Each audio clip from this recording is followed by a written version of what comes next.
Құрметті оқушылар, бүгін біз сіздермен Қазақстандағы туризмнің қалыптасуы мен дамуы, туристік ресурстар және олардың жіктелімі тақырыбын өтетін боламыз. Бүгінгі сабақта осы тақырыптарға сай берілетін мәтіндер аралас немесе тұтас түрінде беріледі. Сол себепті осы екі мәтіндердегі ақпараттарды салыстыратын боламыз. Сонымен қатар грамматика тақырыптардың ішінде көп нүктенің сөйлем соңында қабаттасып қойылуына байланысты ақпараттармен танысасыздар. Қазақстандағы туризмнің қалыптасуы мен дамуы. Қазақстанда алғашқы туристік ұйымдар 20 ғасырдың 20-30 жылдар пайда болды.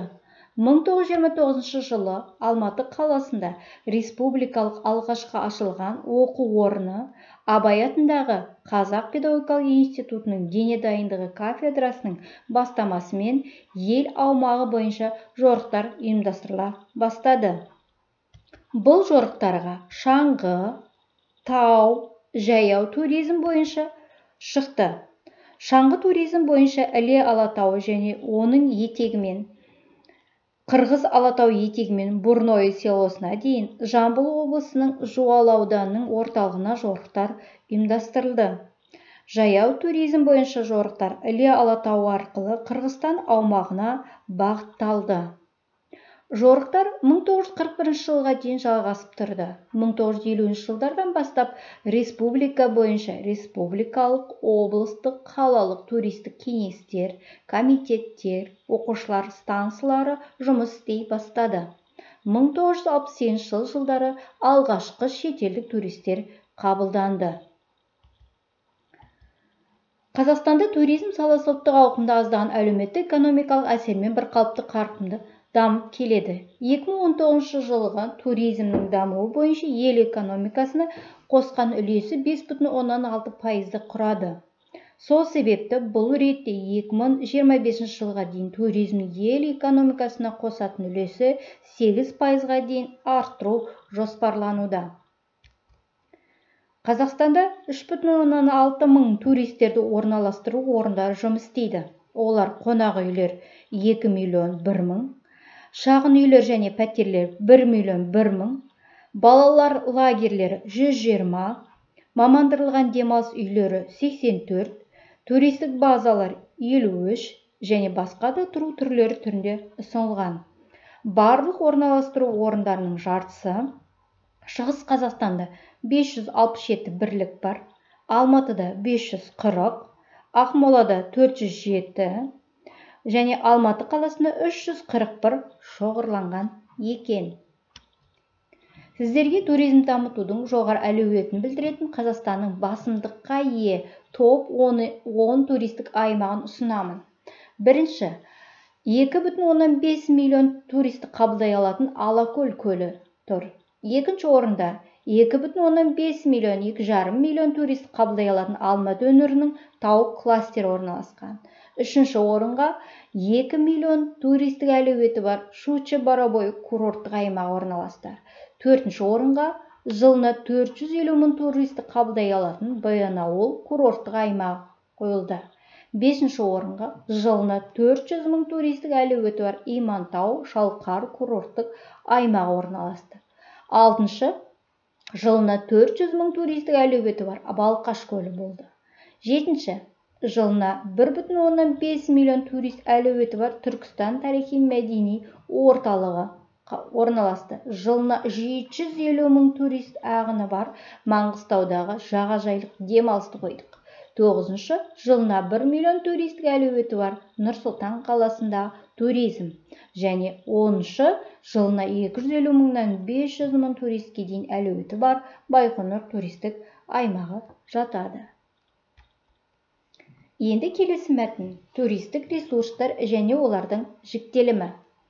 Туристік ресурстар дегеніміз белгілі бір аумақтағы туризмді қалыптастырып, дамытуға мүмкіндік беретін табиғи, тарихи-мәдени және әлеуметтік-экономикалық нысандардың жиынтығы.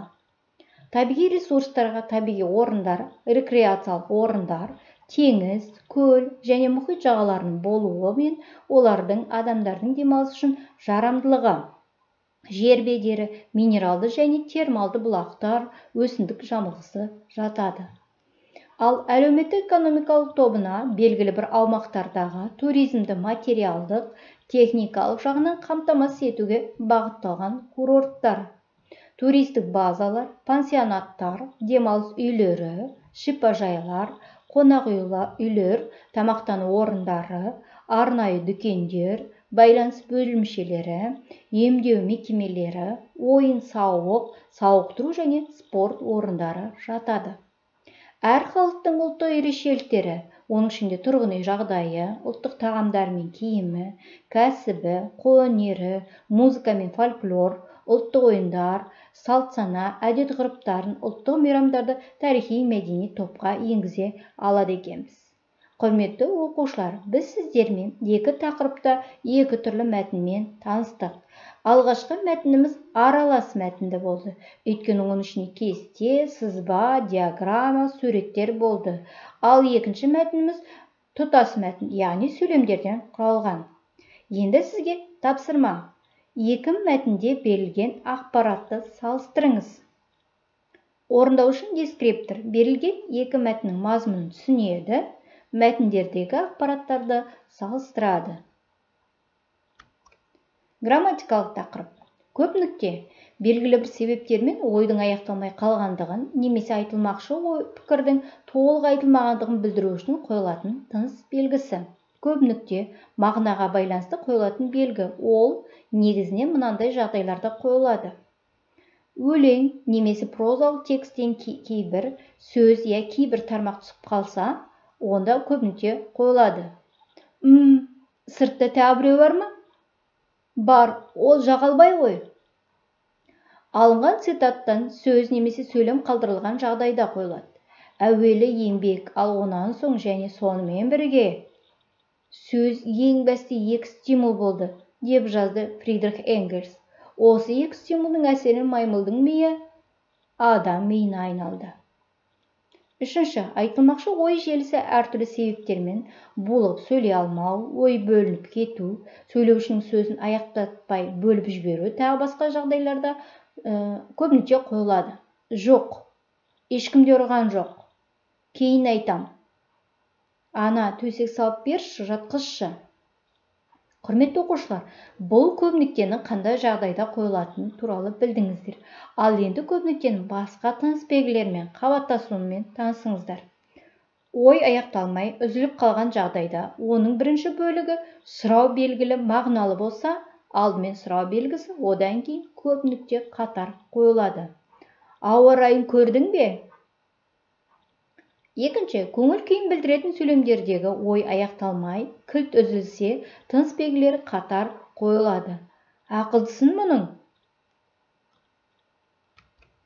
Құрметті оқушы, енді сізге осы тақырыптарға байланысты тапсырма. Қазақ тілі оқулығы 184 бетте берілген 3-ші тапсырманы орындаңыз. Ол жерде орындау үшін дескрипторды қолданыңыз. Берілген үлгі бойынша мысалдарды табасыз. Үлгіге сай 5 сөйлем жазасыз. Бүгінгі берілген тақырып пен тапсырма түсінікті болды деп ойлаймын. Сәттілік тілеймін.